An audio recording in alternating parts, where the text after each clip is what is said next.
Friends, remember my vlog to Belur? After that, I had mentioned that we would be going straight to Halebidu, but I have procrastinated the vlog for so long. But, anyways, here I am finally making this vlog to Halebidu. Welcome back to my channel, Catch Up with Mads. We just parked the car in the parking lot here, and this is a circle here which is opposite to the bus stand in Halebidu, and this is the entryway to the temple. Unlike the Belur Hiranyakashipu temple, this temple doesn't have a gopura. Reason actually is it was attacked twice, once by Malik Kafur in 1310 AD and the other time by a general to Alauddin Khilji in 1326. Whereas the construction of this temple started in the early 1121 AD. It is believed that it took almost 190 years to complete this beautiful Hoiseleshwar Temple at Halebidu. Now, like my other vlogs, this vlog is also going to be a detailed vlog where, I would try and share all possible details related to this, the beautiful carvings that you see on the inside and outside of the wall. Because, when you visit such places, you just can't make a vlog.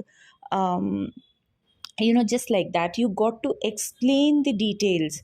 Unless you explain what you see, I think the vlog is very incomplete and doesn't make any sense, wasting so much of energy and time in making such vlogs. So kindly bear with me. The vlog, I know, is a little lengthy, but it is definitely going to be very interesting because I'm going to give you all the possible details related to this entire temple that you get to see in Halebidu. We had hired a guide who explained everything to us in Kannada. So I made a note of everything in a notepad and took pictures of whatever he explained. That actually helped me in making this video because there were a lot of people around. This was during the COVID time, so there were though it was COVID time, there were a lot of people going around in this temple, and our guide itself was explaining to almost 10-15 people who were there in that same group. And I highly recommend all you people to hire a guide because all the guides that you see here are actually from the Archaeological Survey of India. They have been trained. They are all trained guides. So do hire a guide. It would help you. You spend so much of money and go this far. I'm sure it should benefit you people. So please hire a guide. Okay, now about the temple itself. It was built by the minister to Vishnuvardhana, Ketumalla, who was a huge devotee of Shiva, and he has built these two temples in the fond memory of the king and queen, and hence the two Shivlingas is also named after the king and the queen.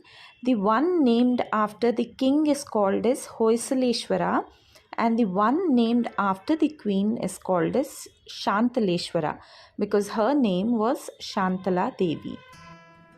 Now this temple is actually a Dvikuta because there are two temples under one roof, whereas Belur is Ekakuta and Somnathpura is a Trikuta. And of course, if you've not seen the vlogs related to Belur and Somnathpura, I would provide the links to the same in the description box, or you can also check in the playlist in my channel. So yeah, do feel free to check those two vlogs as well. Okay, now let's know why this place is actually called as Halebidu. After this temple was attacked during the construction, Halebidu, Haladabidu. In Kannada, it means a city that is destroyed. The original name to this city was Dwarasamudra or Dwarakanagara, which was also the capital of King Vishnuvardhana. It is named Dwara Samudra because there is actually a lake which probably at times may not find water in that lake, but it is believed that it looked like Dwara means actually the entryway, the gate. Samudra means ocean in Kannada. So Dwara Samudra means it looked like this was an entryway to a huge ocean kind of a lake, and it was spread at almost 800 acres of land, and it looked so huge that people fondly call this place as Dwarasamudra. Now, this temple, just like the Belur temple, is built with the help of soapstone, which is called as Balapada in Kannada. Now, when you extract the stone from beneath the earth, it is believed to be very soft, so it helps you in molding and carving, any desired intricate designs on the stone. All these stones are later joined together just the way you fix a bulb to a holder. All these stones, without the help of any cement or any other constructional material, they have fixed all these blocks of stone, through interlocking system. Everything is fixed together, and in all these years, it is standing so tall and strong. Isn't this mechanism super amazing? Now, this is the public entrance to the temple, and what you see on top is called as Makara Torana. Animal that you see on the two sides of this Torana is called as Makara, which is an imaginary animal, the details of which I've explained in the Belur vlog. And since this is a Shiv temple, the central deity is actually a Nataraja. Unlike what you saw at the Belur temple, which is actually Vishnu, since it's a Vishnu Channakeshava temple. The deity that you see on Makara is Indradeva with his wife Sachi Devi.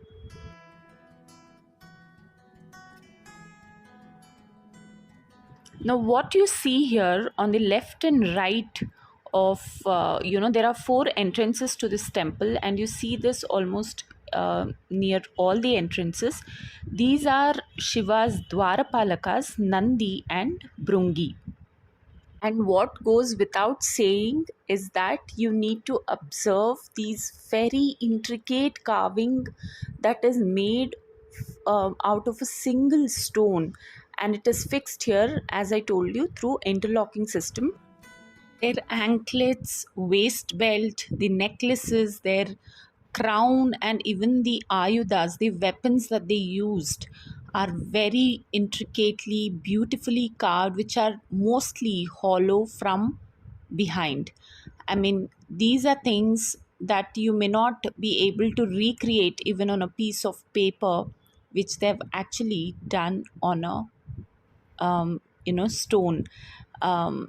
It is absolutely amazing, and my only request to all you people is, there are a lot of such monuments across the country, but some of them are damaged even till date. Miscreants go and write their names and so many other things. I would request all you people, whoever would see such things happening around you, please stop, because these are things that we need to preserve for many more generations to come. Now, if you closely notice, this temple is built in a star shape with 64 corners. Now, the reason why these kind of temples were built in star shape was because it could accommodate more statues. There are around 20,000 statues, big and small, that you see has been affixed to the walls through interlocking system around the temple. Notice the crown here, the weapons, and even the nails are shown of these Dwarapalakas. Now, as we enter the temple inside, you see these two wooden doors which were not there earlier but has been fixed later to this temple to, of course, for security reasons these days. Now my attention went straight to the ceiling because I could notice that there were all these Shilabalikes that were missing, and there were only holes in those places where they would have probably fixed the Shilabalikes through, of course, interlocking system. Now there were around 84 Shilabalikes is what is believed to be, and today you find only 14 of them. The reason is the Britishers have taken away all the Shilabalikes that were there here, because these are fixed through interlocking system and can be removed also very easily without actually damaging the sculpture itself. So they have kept all these Shilabalikes in the Victoria and Albert Museum that you find in London. And these are mantapas. There are around 42 mantapas that you see inside and outside of this temple, where all the idols of Shiva are actually missing. Since Shantala Devi, the queen, was actually a dancer, you find these round, circled platforms in front of both the temples. There she is believed to be performing her dance. The temple actually is pretty dark inside, and hence these ceilings, which had the different forms of Shiva in the form of Nataraja that they have carved on the ceiling. I couldn't really capture the beauty of it, but do take note of it. It's very beautiful. And you notice these holes where the Shilabalikes are missing. This whole temple was actually in two different units, that is the Hoiseleshwar Temple and Shantaleshwar Temple, with two separate temples earlier, till some of the kings who ruled later, they've joined these two temples, and today you feel that these two temples are one unit, but actually they were constructed separately.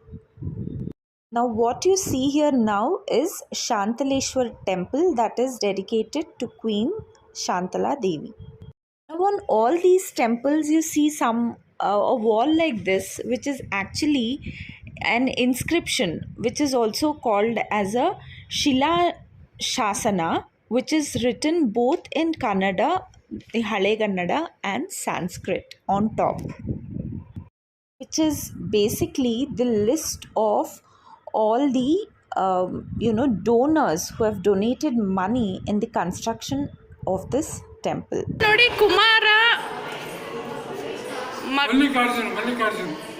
Mallikarjuna ಕಾಣಿಸ್ತಿದ್ಯಾ ನೋಡಿ, ಇಲ್ಲಿ ಮಗ ಬಂದು ಏನೋ ಬರ್ದಿದ್ದಾರೆ. Well, I tried reading a few words, whatever I could understand, because some of them have been very badly erased.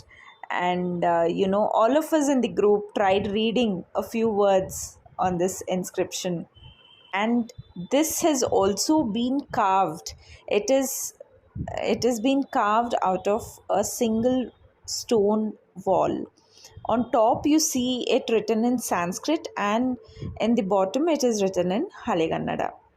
Do notice this, and if you are from Karnataka and if you can read Kannada or if you can read Sanskrit, try reading a few words. Try to pick a few words that you notice on this wall.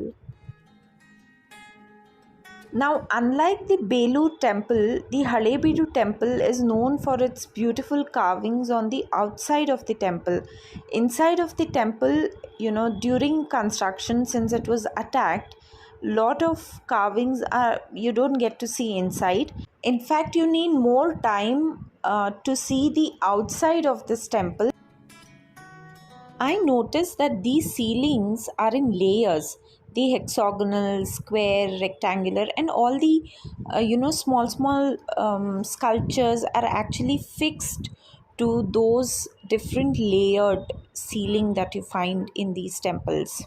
These meshed walls that you see were not there earlier when this temple was constructed, but later, to protect the temple from theft and other natural calamities, these meshed walls have been attached to these temples, both Belur and this temple, by the kings who ruled later.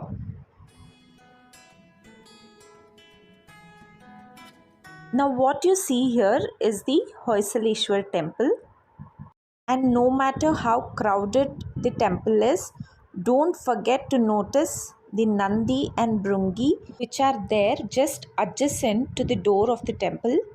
Now, Shiva is believed to be the one who resides in crematorium, and hence these Dwarapalakas have the skull on the crown that they are wearing. Notice this very intricate carving, and earlier they used to allow you to insert a stick which used to go inside these mouth and ears of those skulls carved on the crown of the Dwarapalakas. People have been trying to do this and damaging the sculpture, and hence it is not allowed today.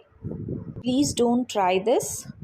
Don't forget to notice these intricate carvings, and they are hollow from behind, and even these sevikas next to the Dwarapalakas are beautifully carved. You notice those fingers, the sevika here, her anklet, her toe ring, the rod that she's holding, everything, there is a hollow from inside of these beautiful sculptures that you get to see, and all these are carved out of a single stone. Now, time to go outside of the temple and explore and explain to you more. You would see Nandi and Brungi on all the doors to this temple. What you need to observe are the intricate carvings. Of course, the hands are destroyed. I don't know how beautiful they were, but don't miss these carvings. They are just fine cuttings, correct? Now, the first thing that we noticed once we came out from the temple were these two Nandi, of course, Shiva's Vahanas, which you find in front of both the temples. There are two different Mantapas below which these two Nandis are placed opposite the two Shivalingas that you find in the temple. Meanwhile, our attention was not just getting drifted away from these beautiful sculptures, the Makara Torana and these Dwarapalakas that are carved outside as soon as you come out of the doors of the temple. Unbelievably beautiful. In fact, the most beautiful Dwarapalakas are on the south facing, entryway, which is actually a royal entry, where opposite to that, it is believed there was a palace of the king Vishnuvardhana, which is destroyed today, and only the foundation is what you can see. So do not forget to notice the Dwarapalakas at the royal entry doors. Okay, now talking about these Nandis, the one placed opposite the Hoiseleshwar Temple is 9 feet in height and is the sixth highest or the biggest Nandi that you find in the country. And the one which is opposite, which I'll show you later in this video, the Shantaleshwar Temple is 8 feet in height and is the seventh biggest Nandi that you find in the country. Here, what you got to notice are the very intricate jewelries that are carved on the neck of these Nandis that you see, and also the wrinkles and all those natural expression is what you see on the face of the Nandi, and even on the body, the feet, the tail, everything is so intricately carved out of a single stone. Now, talking about these Nandis, the biggest in terms of height and the size is in Lepakshi, the second biggest is in Tanjavur, and the third is in Mysore Chamundi Hills, and the fourth is in Baswangudi Bull Temple in Bangalore, and the fifth one is in Rameshwaram. What you see here is the sixth and seventh biggest Nandi in the country. I don't understand how some people feel like writing and scratching and scribbling on these monuments. I simply don't get it. Very unfortunate, isn't it? Now, talking about these pillars, there are around 108 pillars that you find in this temple, which are all different and unique to each other. They are called as Panchas Shila Stamba. The first part is called the Pita, and the second as Kamba. The third part is called as Kumbha, and the fourth is called as Kati. Now, these, if you notice, you find these very sharp edges, and how do you get them? They are actually pulled by these soapstone, they are tied to a rope, and they are pulled by the elephants and horses. When you need sharp edges, they are actually pulled by the horses run very fast, and that's when you get the sharp edges. And these shapes, and wherever they need the cuttings, it is pulled and dragged by the elephants and horses. And that's how these beautiful pillars are made in all these temples which were built earlier. How amazing is that now?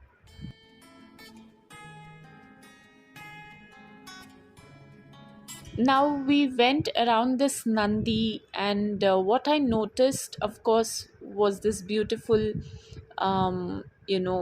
work that has been made, the jewelry, even the wrinkles on the skin of the Nandi is beautifully shown in the carving.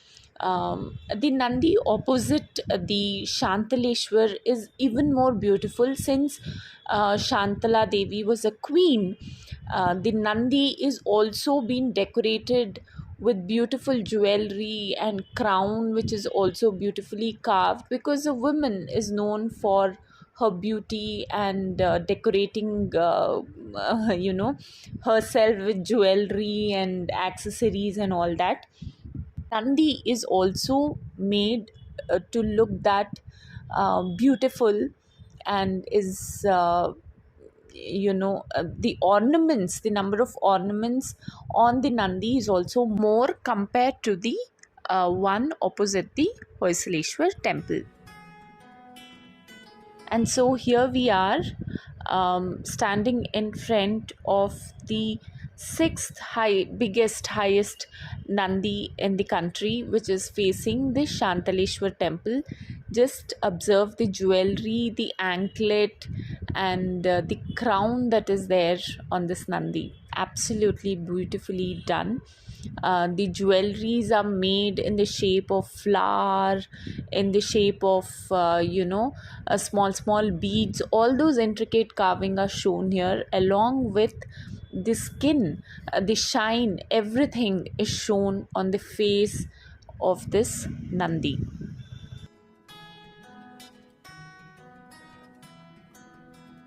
Don't forget to spend some quality time in these lawn, that is there within the premises of this temple. It was during the COVID time, and so we were not allowed to sit on these grass there for too long a time. But I think now the restrictions must have been lifted, so enjoy your time out there. Okay, now it's time to go around the temple and look for amazing, beautiful carvings that are one of the kind that you find in this temple. So, yeah, let's go around the temple wherever I need to explain. Some of these sculptures are at a height. I explain those carvings in the form of an image, and I would try and give all possible details related to that particular carving. So, yeah, let's start. Now, if you notice here, there are almost 11 layers that are there to this temple. Each layer is constructed, or I would say is placed one on top of another through interlocking system, which I've already explained. And here the lowermost layer, the first layer, is of elephants, and the second one is the sculptures or the carvings of lions, and the third is of flowers, and the fourth is of horses. Now, all these are made for a reason. These are the four qualities that people expected out of a king.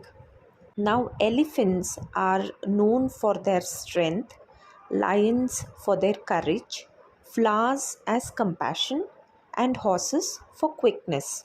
So, they expected their kings have these qualities embedded in them. Also, these elephants were the carriers of soapstone, which was brought to this place from different places across the country, and as a symbol of gratitude, their carving was made first. Do you notice that vacant space? Either it has been stolen or the work is incomplete there. On the corners, you see the work incomplete, and lot of damages also been made to this temple. You would notice this Ganesha and an emblem of Hoiseleshwar's at the entrance, royal entrance to this temple.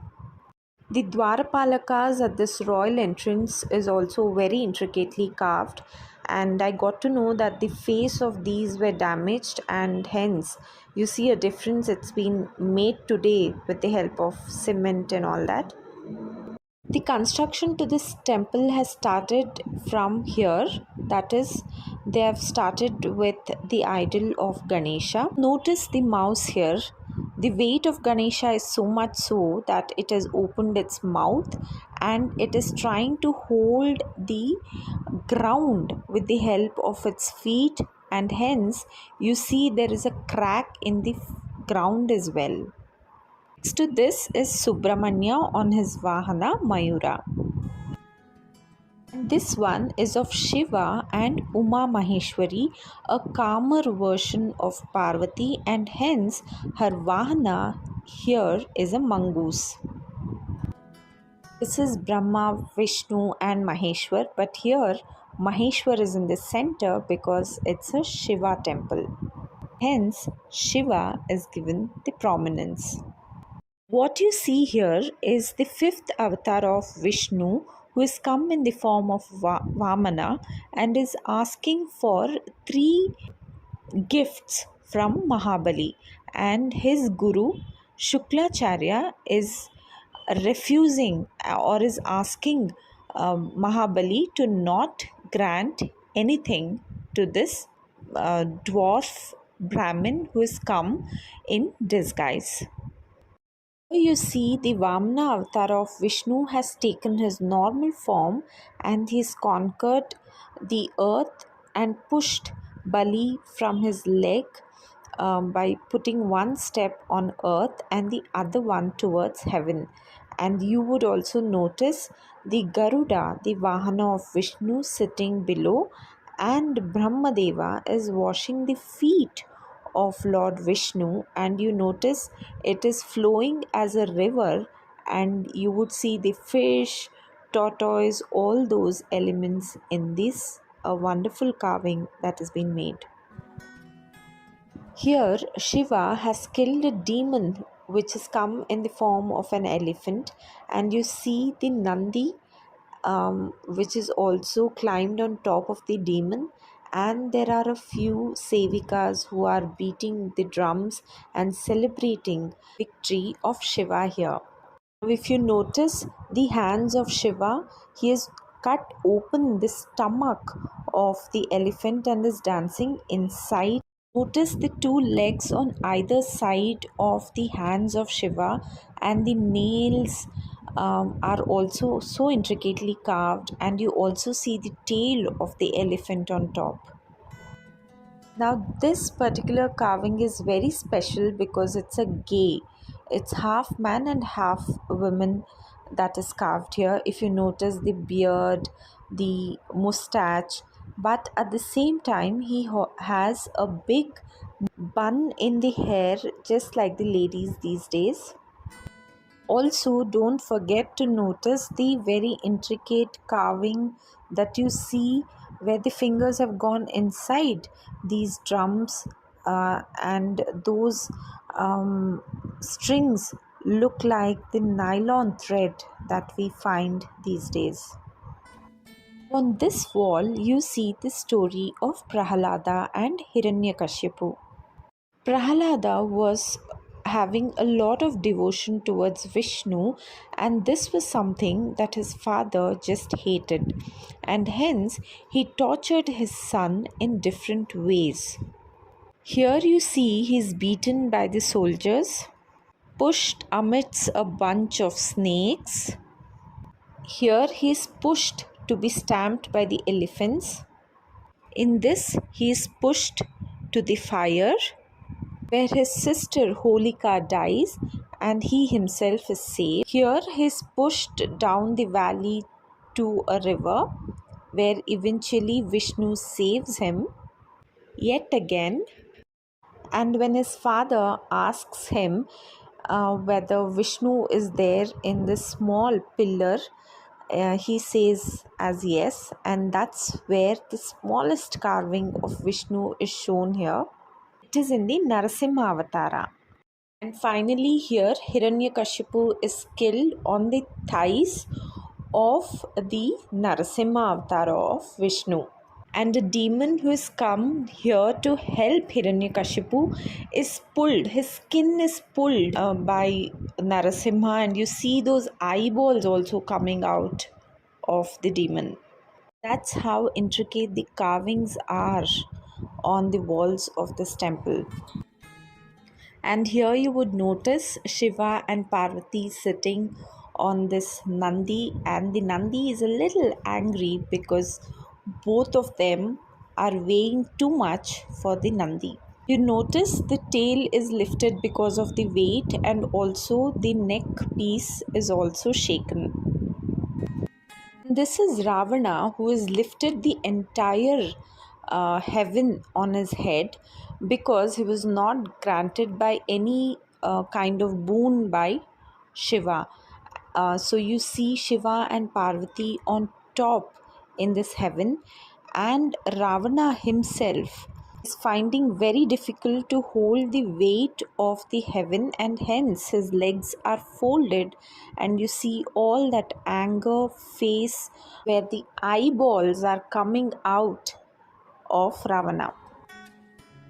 Here again the Narasimha avatar of Vishnu is killing the demon, and if you notice here, the sword has come out of the chest of the demon and his intestines are hanging down below.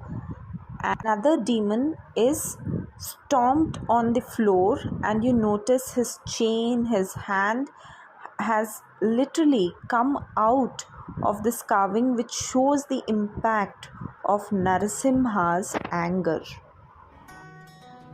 This one here is a Sri Krishna Parijata story where Satyabhama, the wife of Krishna, insists on having the Parijata flower which is grown in the garden of Indradeva.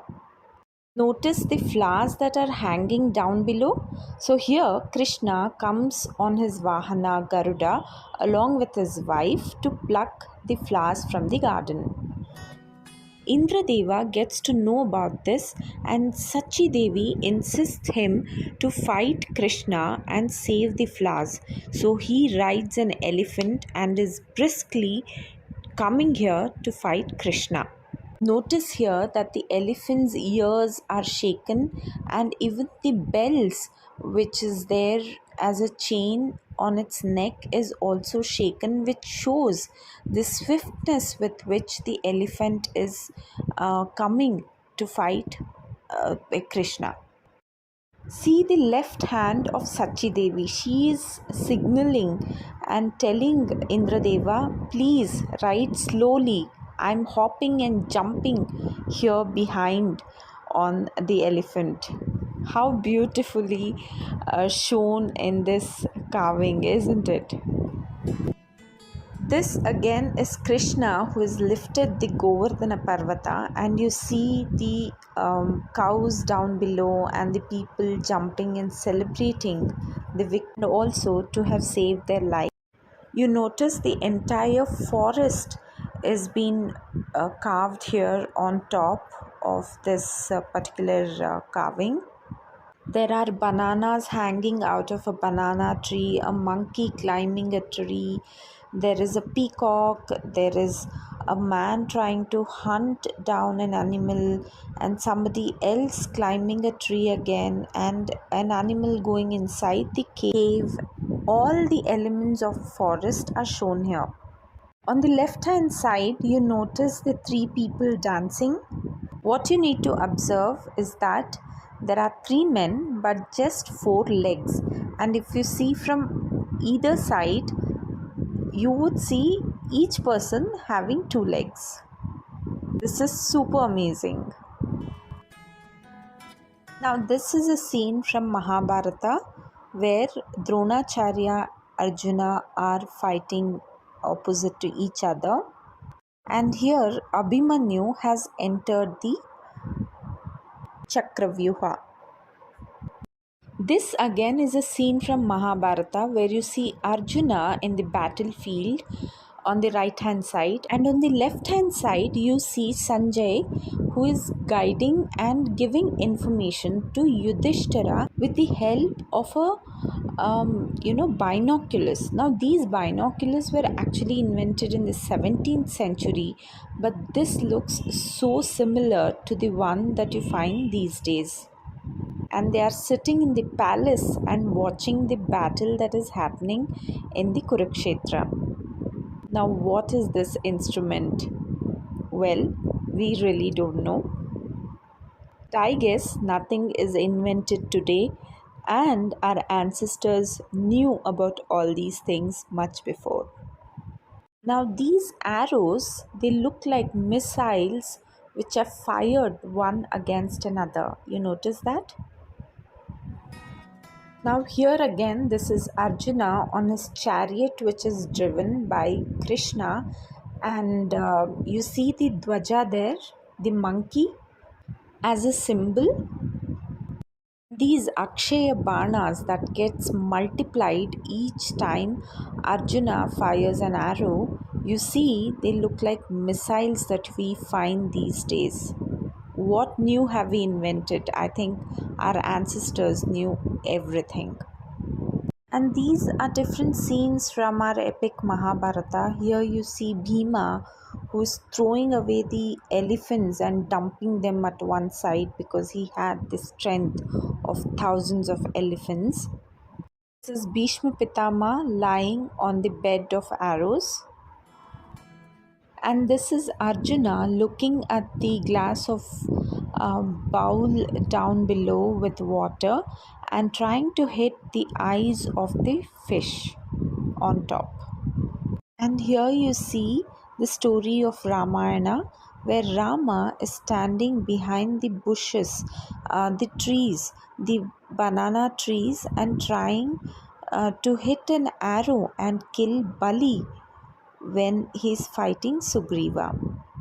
And the arrow in the form of a snake indicates how poisonous the arrow was that was hit to Bali. Now, these are again some of the scenes from Ramayana where you see these Vamanas fighting against each other. And here you see Rama, and this is Ravana who is fighting against Rama, and you see Vanaras jumping and trying to hit and fight all the demons on the side of Ravana. Notice these helmet shaped gearheads, which was invented much before the actual helmets that we find today. Now, this one here is an 18 feet long single piece of stone that is coming out from the Garbhagudi, which is basically used to collect the Abhisheka water. And it is called as Makara Pranala, which means a hole, and it is also been carved in the shape of this Makara. Now, some of the other carvings that you notice around the temple are this Garuda fighting some of the snakes, and this is the demon Mahishasura being killed by Chamundeshwari. And this is Vishnu and Lakshmi with the Sheshnag. And this is Harihara, the Hari and Hara, that is Shiva and Vishnu avatara, which is killing the demon called ignorance. Here, the story of Samudra Manthana has been shown. In this one, you will notice the Rakshasas are dancing here, and you need to observe the skeleton from inside their body is also shown here. You notice that skeleton that is shown on their chest part. What an imagination by all these sculptors who made these carvings! Super amazing. Now, this was a surprise for me because I was told that this person who's carved here is a British judge having a stick, a danda in one of his hands, and the Dharma ring, the ring called Dharma, on the other hand. How did they even know about what Britishers used to wear? The coat and that, pant kind of a material? I was a little amazed. The use of straw was also there during that time. The weapon that is shown on the left hand corner in this carving resembles the gearbox, the chain of our vehicles, the two-wheelers that we find today, isn't it? Notice the expression on these carvings, the person beating the drums and these ladies dancing. You notice the facial expression. Now, here is a Nartaki's carving. Just notice her toes, toe ring, and her anklet here. Now, this is the Rakshasa Guru Shuklacharya preparing poison here in the pot. Okay, so here now I've tried to explain all the important carvings that you find around this temple here. In fact, it is I would call it an ocean of, architectural wonder with all the possible, details or mythological stories, epic, everything that you find here. I don't think even a single day would be enough if you really want to go and study or understand this temple in detail. So, whatever possible, I've tried to provide the maximum that I have made note of, and whatever that I was explained by the guide, I've tried to make. Um, I've tried to give all those information to you people. And you notice that door with incomplete carving, there are no Shila Balikis that has been made. And you all know why it is incomplete, because it was attacked many times and the work wasn't completed because of that.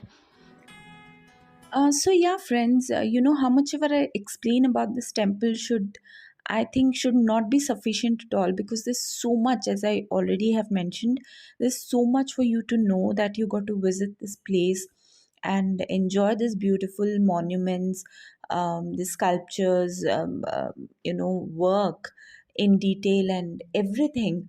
You need to visit this place. It is definitely going to be a worth visit, a day well spent in knowing and understanding your tradition, your culture, your mythological stories. It is such a rejuvenating thing. I felt so nice after coming here. I'm sure you'll enjoy the same as well. Now, if you're coming from Belur, this would be around a 30 minutes drive from Belur. But if you're coming from Bangalore, then it would be around 4 hours drive from Bangalore to Halebidu. You can plan your trip accordingly. If you want to halt, stay in Hassan, that should also be fine, because in that case you can also visit Belwadi. You must have seen my earlier vlog where I've mentioned about Belwadi, and I've also shown the place to you, which we actually visited when we went to Chikmagalur. But it can be visited if you're visiting Belur or Halebidu. But all three places cannot be covered on the same day, because there's a lot to see. Each place would take you a few hours, a couple of hours for you to go and see around the temple and know the temple. So, yeah, please plan accordingly. So it was time for us to leave, and we spent some time in this lawn. We sat for some time before the police, they came and they said during COVID times, you're not supposed to sit in the lawn, and they asked us to leave. But yeah, my daughter enjoyed some good time there running around. And 5:30 or so when we decided to leave this place.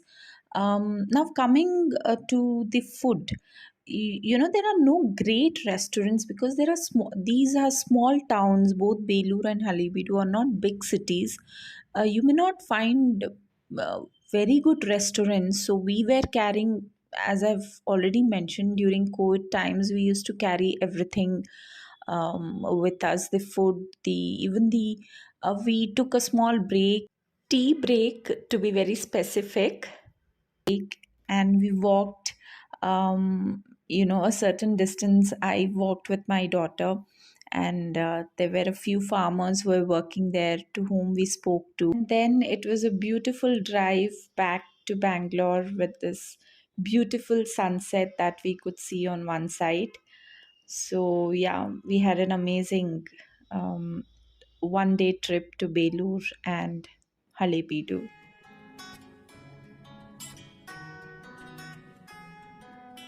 I hope you people have enjoyed this vlog as usual.